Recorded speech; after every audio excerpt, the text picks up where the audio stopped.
अस्सलामुअलैकुम। उम्मीद है आप सब ठीक होंगे। यहाँ पर मैं बना रही थी अपना नाश्ता। आज मैंने चोरस पराठा बनाने की नहीं की ट्राई की, बट मुझसे अच्छा ही बन गया। यहाँ पर मैंने अपना नाश्ता कंप्लीट करने के बाद किचन को जल्दी जल्दी साफ़ करना शुरू कर दिया, क्योंकि आज आना था मेरी बहन ने, इसलिए मैंने कहा जल्दी जल्दी घर को साफ़ कर दूँ और उसके बाद तैयारी करूँ मैकरोनी बनाने की, क्योंकि मैकरोनी हम दोनों बहनों की बहुत ज़्यादा फेवरेट है। आप अपनी पसंद की वेजिटेबल्स ले सकती हैं, मुझे जो पसंद थी मैंने ले ली।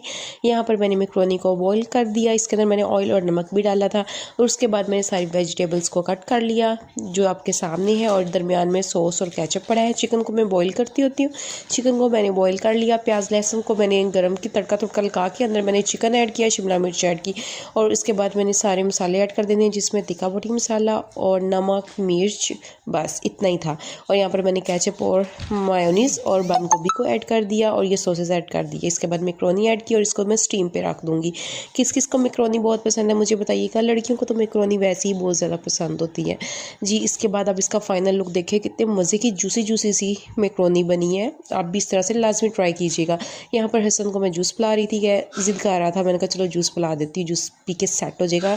चलो, जिस टाइम का इंतज़ार था, मेरी बहन आ गई घर, वो आई और हम मिले, और उसके बाद वो हमारे लिए खाना लेकर आई थी और हमने मिलके खाया और बहुत इंजॉय किया।